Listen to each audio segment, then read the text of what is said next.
আসসালামু আলাইকুম ওয়া রাহমাতুল্লাহ।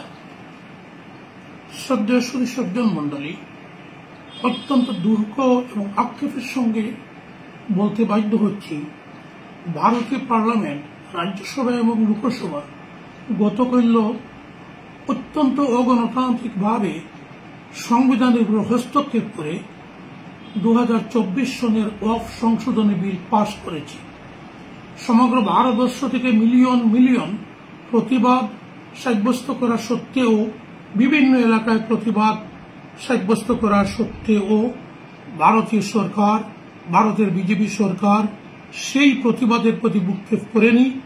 ভারতের কোটি কোটি মুসলমানদের আবেগের প্রতি লক্ষ্য করেনি।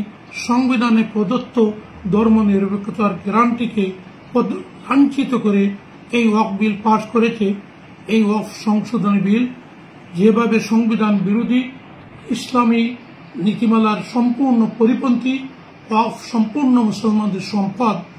এজন্য আমরা উত্তর পূর্ব ভারত ইমারতে শরিয়া নদওয়াতুত তামিরের পক্ষ থেকে তীব্র ভাষায় এর প্রতিবাদ জানাচ্ছি এবং আমরা এর নিন্দা জ্ঞাপন করছি।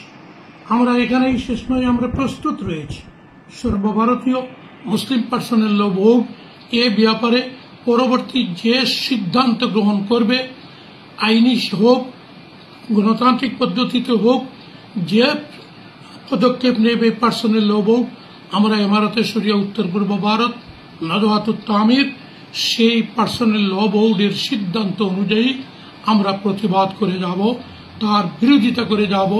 এটা কোনো অবস্থায় ভারতের মুসলমানরা মেনে নিতে পারে না। ধন্যবাদ, শুকরিয়া।